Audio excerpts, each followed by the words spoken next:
마태복음 5장부터 7장까지에 기록된 말씀을 소위 산상보훈이라고 합니다. 예수께서 산 위에서 제자들에게 가르쳐 주신 보배로운 교훈이라는 의미이죠. 산상보훈 중에서도 특히 5장 17절부터 7장 12절까지에는 율법에 대한 예수님의 가르침이 집약되어 있습니다. 시작과 끝에 율법과 선지자라는 말이 반복되면서 이 전체를 감싸고 있죠. 5장 17절 내가 율법이나 선지자를 폐하러 온 줄로 생각하지 말라. 폐하러 온 것이 아니요 완전하게 하려 함이라. 그 뒤로 율법과 선지자를 완전하게 하려는 예수님의 가르침이 나열되는데 그 형식이 비교적 일정합니다. 먼저는 유대인들이 알고 있는 율법을 말씀하십니다. 여기에는 성경에 기록되어 있는 율법 그 자체도 있는 것이고 서기관과 바리새인들이 잘못 해석하고 적용한 전통이라는 것도 있습니다. 그런 율법들에 대해 예수께서 교정하시고 또 심화하시고 진전을 이루신 후에 최종 결론이 7장 12절입니다. 그러므로 무엇이든지 남에게 대접을 받고자 하는 대로 너희도 남을 대접하라. 이것이 율법이요 선지자니라. 예수님과 율법에 대한 이 최종 결론인 7장 12절은 그러므로라는 말로 시작을 합니다. 바로 앞의 말씀의 결과라는 것임을 알 수가 있죠. 앞에서 말씀하셨던 가르침이 무엇입니까? 구하라, 그러면 받을 것이다. 찾으라, 그러면 찾을 것이다. 두드리라, 그러면 열릴 것이다.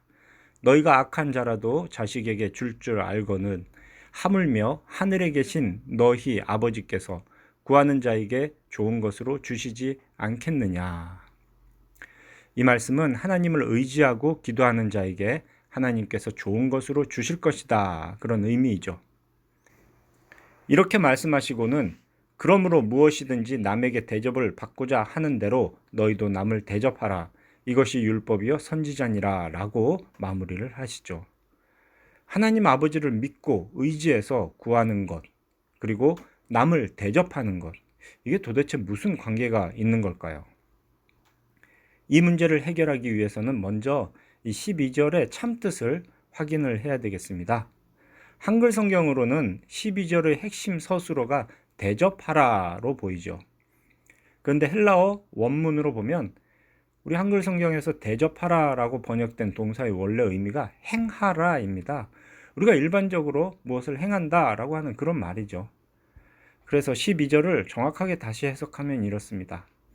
그러므로 너희는 다른 사람들이 너희에게 행해주기를 바라는 대로 너도 남에게 행하라. 이것이 율법이요 선지자니라. 많이 들어본 말입니다. 세상에도 이 말씀과 비슷한 교훈들이 많이 있습니다. 예를 들어 이슬람의 쿠란에는 나를 위하는 만큼 남을 위하지 않는 자는 신앙인이 아니다 라는 구절이 있다고 합니다. 또 탈무드에 기록된 유대교 랍비의 교훈 중에 네가 싫어하는 것은 남에게도 하지 말라라는 구절이 있습니다. 힌두교도 내게 고통스러운 것을 타인에게 강요하지 말라라고 가르치고 불교도 내게 해로운 것으로 남에게 상처 주지 말라라고 가르칩니다. 특히 우리에게 익숙한 것은 논어에 기록된 공자의 가르침이죠. 사람이 평생 귀감으로 삼고 실천하며 준수해야 할 핵심을 가르쳐달라라는 한 제자에게 공자가 이렇게 답했다고 합니다. 기소불욕이면 물시어인이라. 풀이하자면 자기가 하기 싫은 일은 남에게도 하게 해서는 안 된다라는 의미이죠.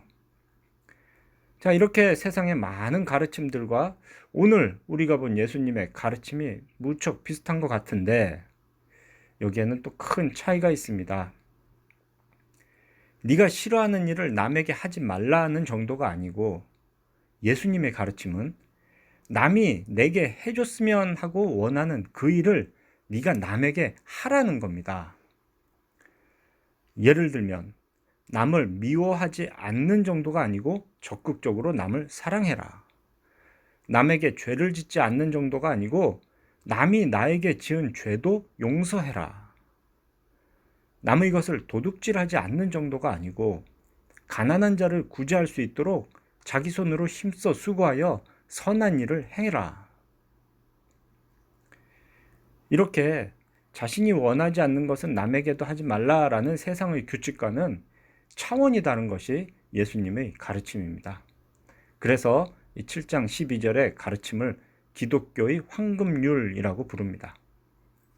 산상보훈의 앞부분인 5장 17절에서 율법이나 선지자를 완전하게 하려고 오신 예수님의 그 가르침의 절정입니다. 어떻게 우리가 이 말씀을 따를 수가 있을까요? 남을 사랑하는 것, 또 남의 죄를 용서하는 것, 가난한 자를 구제하는 것, 이런 일들은 권력이 있든지 돈이 많든지 뭔가 가진 게 있어야 할 수 있는 일이 아닐까요? 그냥 나 하나 죄 짓지 않기도 벅찬 우리에게 무슨 능력이 있어서 남들에게 이런 일들을 하라고 하시는 겁니까? 이 12절만 떼어놓고 본다면 이런 의문을 우리가 가질 수 있는데요. 12절의 시작에 있는 그러므로 라는 접속사, 여기에 초점을 맞춰서 앞의 의미를 생각해 보면 이해가 됩니다. 그러므로 앞에 있는 말씀대로 구하는 자에게 가장 좋은 것을 주시는 분이 우리의 하나님 아버지이십니다. 그래서 우리는 우리가 받기를 원하는 그 일들을 남에게 행하라는 명령에 순종할 수 있는 겁니다. 이 세상 그 무엇과도 비교할 수 없이 좋은 것을 주시는 하나님이 우리의 아버지가 되시고 우리를 자녀 삼아 주셨으니까 우리도 남에게 선한 일을 행해야 합니다. 앞에 나열된 15장 19절부터 7장 6절까지의 교훈들이 바로 우리가 행해야 될 구체적인 내용들이었습니다. 세상의 빛으로 선을 행하라. 은밀하게 구제를 행하라. 남의 잘못을 용서하라. 먼저 하나님의 나라와 의를 구하라. 다른 사람을 헤아려라. 내 눈 속에 있는 들보를 먼저 빼내어라. 이와 같은 예수님의 보배로운 가르침을 우리는 적극적으로 실천해야 합니다. 실천은 하나님의 자녀가 되기 위한 조건이 아닙니다. 말씀에 대한 순종은 내 소원에 응답을 받기 위한 조건이 아닙니다. 의지하고 구하는 자녀에게 가장 좋은 것을 주시는 하나님 아버지의 사랑과 은혜를 이미 우리가 풍성히 받고 있기 때문에 아버지의 뜻에 순종해서 남에게 사랑을 행할 수 있는 겁니다.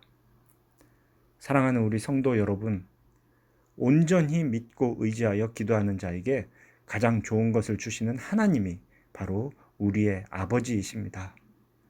우리가 그런 하나님의 자녀이기에 하나님의 자녀답게 살아야 합니다. 예수님은 하나님 아버지의 뜻을 우리에게 자세히 가르쳐 주셨습니다. 또한 예수님의 영이신 성령께서 우리 안에 계십니다.